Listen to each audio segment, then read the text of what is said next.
Today we are going over the things you should do if you're bored of FC24 career mode. We have reached that part of the game's cycle where career mode may be boring for many of you. Maybe you might have stopped playing this game back in November last year, but today I'm going to be providing some tips to try and make career mode fun again so you can enjoy this game until FC25 comes out. There's only a few months to go, so we're almost at the finish line. Here is the financial takeover challenge. This is a popular idea where you pick a club and then you inject them with as much cash as possible, and then you sign players and you try and take the club to the top. This is like when a rich overseas billionaire comes, buys your club, and then all of a sudden you've got Mbappe playing for the team, earning $5 million a week. This can be a fun save if you pick a smaller club in a lower division and you try and work your way up with that.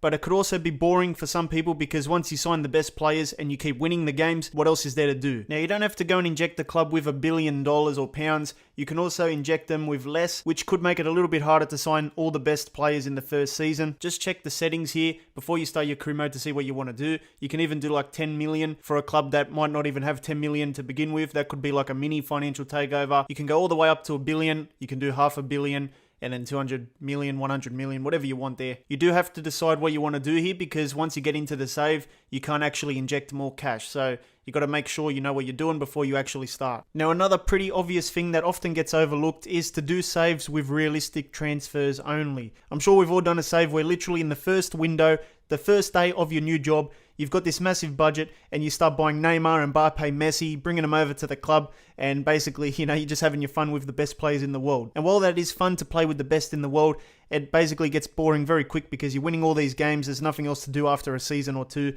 So if you do realistic transfers only, you might be bringing in players that are less quality, realistic signings, and it might make it more fun and interesting because it's more true to life. My next suggestion is going to be doing a save with your favorite team. You'll be surprised how many people do career mode each year but never use their own team, the club that they support. You don't find it boring when you have an emotional interest in the club that you're actually managing. This is literally the first career mode I do every year, the Manchester United career mode, and that gets me invested into the game because, I care about United, so I'm always going to be enjoying the career mode a bit more when it's actually the club I support. And I would recommend it if you haven't done one already with your favorite club. You might as well do one now, and maybe you won't be as bored as before. You might be bored of playing career mode because you're using a loose negotiation strictness. Pretty much there's a setting when you start your save to either make it strict or loose. Apparently strict makes it much harder to sign those high level players. You're not just going to be able to throw money at anyone and they'll come and join the club. If you leave it on loose, it's more likely that you can just throw money at people and they'll come and join the club. So I usually play on loose, but maybe I should be playing on strict as well because it could make it more realistic, which is more fun for a lot of people. Let me know if you play on strict and let me know if it's harder to sign those high level players. I'm not really sure. I never really tested it out, but if you're looking for more of a challenge when you sign players, maybe try out the strict one. It could make career mode less boring because you can't sign those high level players as easily. Another thing you can try and do in the settings is to disable the first transfer window. This is good if you want to do a quick one season career mode save with any kind of club, and sometimes I actually do this as well. I think sometimes it's more fun to start a save with the first window off because you're stuck with the team that is available in real life. So if the team's struggling in real life, you're stuck with those players for the first half of the season until January. You can't do any transfers in the first window, which is usually where career mode people get the checkbook out and start doing all these transfers to boost the squad. You have to stick with what you have until January, and then if you want to do something after that, that is up to you. You can sort of make it more realistic and fun if you disable the first transfer window because other clubs can't sign players as well. So the first few months of a career mode season will be with all the current teams in real life, which is actually more realistic. It could be more fun. I know it's not the biggest tip in the world, but you could try it out here in the pre-career settings. Just go to the transfer window. You can disable it or enable it. If you disable it, that means that you'll have the current and realistic squads until January, which some people might like. Next up, let's talk about the Youth Academy career mode save. This one is a popular one, I think, for career mode players. I've seen it around on YouTube and stuff. Essentially, I think you can only sign players from your youth academy or the regens from other clubs. This can be a cool storyline because you don't know which players you're going to get when you start because the youth players get generated randomly, and also the youth players are going to be unique to your save as well because they're not real life players in world football. So every save will be different. I know a lot of people love the youth academies in career mode, the youth players, And I guess this is a good opportunity to use the youth a lot and grow them into a super team in a few seasons' time. Another thing you can do if you're bored of career mode is start a new career but have a real player as your manager. It's easy to set up. All you have to do is go to player career mode, play as a real player, and pick the player you want. It makes more sense to pick a player that's sort of older, that's near retirement, and you can sort of take over his playing career, retire him, and then make him a manager and start a whole new manager career with that player. Let's say we pick Messi here, who's obviously very close to retirement, probably got a few more years left. You start a career with Messi in player career mode. Doesn't matter what you pick here because we're going to retire the player anyway. As soon as the player career loads up, just go to my career, hit the retire button, confirm the retirement,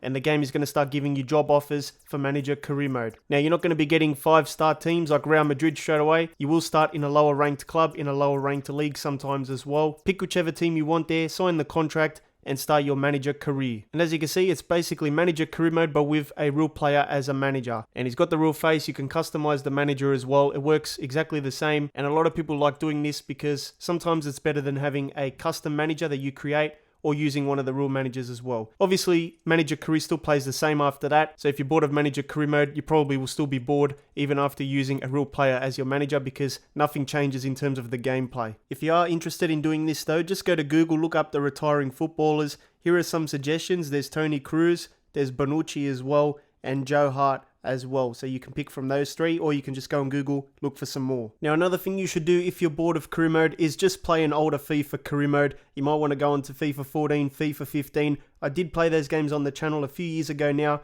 and it was super fun. And the main reason why you would want to play an older FIFA game now is the fact that you get that hit of FIFA nostalgia, and also the gameplay was good back then too. And the graphics are not too bad as well. Obviously, it's not competing with next-gen Frostbite, but it's good enough, to be honest. You can pick up these old FIFA games very, very cheap on eBay, $5 for a pre-owned game, and you can have tons of fun. It doesn't cost you really much. That's what I usually do.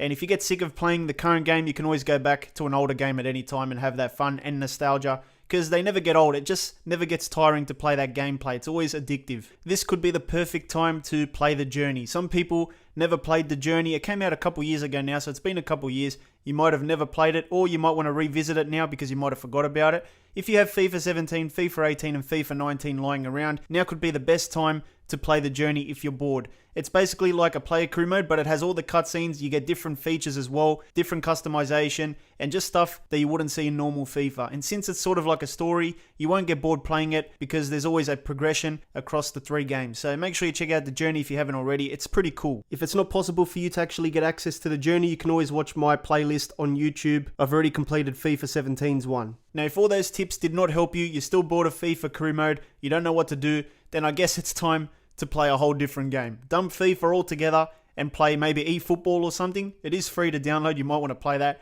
Or you can even try Football Manager. I do recommend Football Manager for that manager mode experience. It's probably even better in terms of features than what EA gives you anyway. But you can even play it on the Xbox, or you can play it on the PC. You can also just not play football altogether. It could be the best time of the year to dump the football games. Make sure you leave a like and subscribe, and click the thumbnail in the middle to watch new FC25 news.